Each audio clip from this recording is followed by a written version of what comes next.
Bonjour à tous, aujourd'hui je vais vous expliquer pourquoi est-ce que j'ai commencé la bachata. Je faisais de la muscu et puis je me suis remis à refaire de la natation et à prendre des cours de danse. Alors, euh, il faut remonter à septembre 2023 où je pense le plus grand drame de ma vie est arrivé soudainement et j'ai perdu beaucoup de poids parce que je me suis pas entraîné pendant un mois. J'ai arrêté de manger, je mangeais un repas par jour et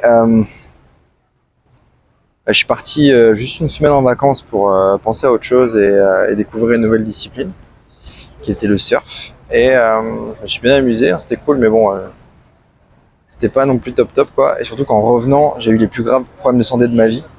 À partir de mi-octobre jusqu'à mi-novembre, c'était même fin novembre, c'était horrible.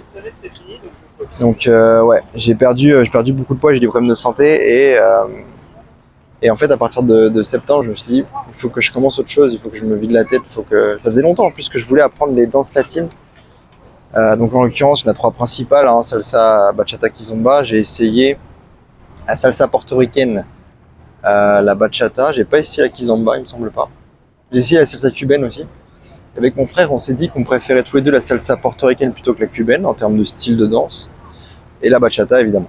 Et on a gardé que la bachata parce qu'en fait on s'est rendu compte qu'on n'aimait pas trop les musiques de salsa. En tout cas il y en avait une sur deux qu'on n'aimait pas trop. Donc on a gardé que la bachata et j'ai continué à danser que la bachata. Et au bout de quelques mois on va dire, j'ai commencé à danser sans réfléchir à ce que j'allais faire. J'aime pas parce qu'on apprend, au départ on apprend les pas un peu par cœur. Et puis au bout d'un moment on réfléchit plus en fait.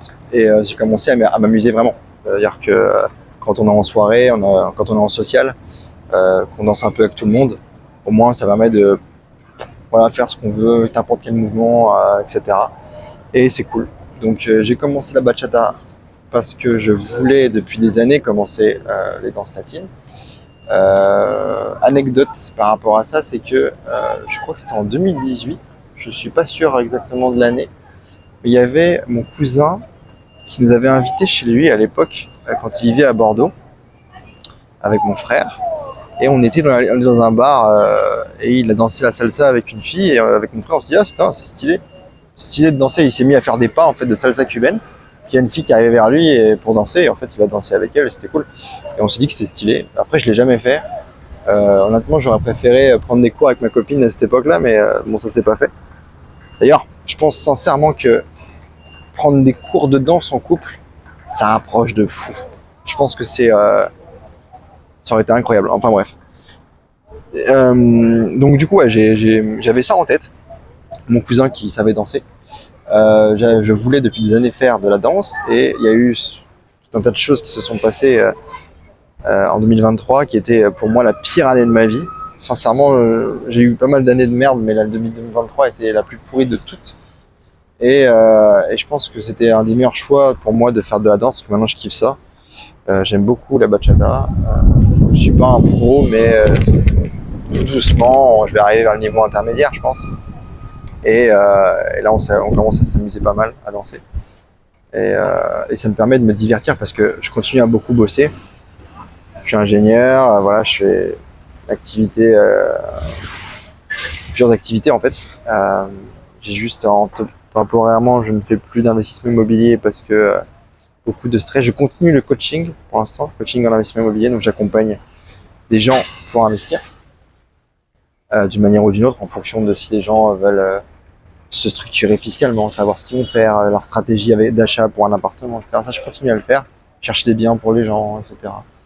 Vérifier les promesses de vente, enfin bref, tout le process, en fait, je maîtrise toute la chaîne de valeur de l'immobilier, donc du coup, je peux tout faire. Je continue à le faire, ça, mais par contre, j'investis plus en ce moment en immobilier et je fais pas mal d'activités, je continue à faire du sport, je filme mes séances de sport, je fais beaucoup de choses. Euh, donc le fait de faire de la danse, ça me permet de penser à autre chose, de pas m'enfermer dans un seul domaine et de faire plein de trucs parce que je pense que c'est vraiment dommage de faire qu'une seule chose dans sa vie alors qu'il y a plein de trucs à faire. Et encore, j'estime avoir rien découvert du tout encore. Donc en voyageant, en général, ça ouvre l'esprit. Donc je vais voyager et on va voir ce que ça va faire, ce que ça va donner. Mais bon, en plus là il fait beau, ça fait plaisir. Voilà pourquoi j'ai commencé la danse et que je vais continuer. Je pense pas que je vais arrêter, hein.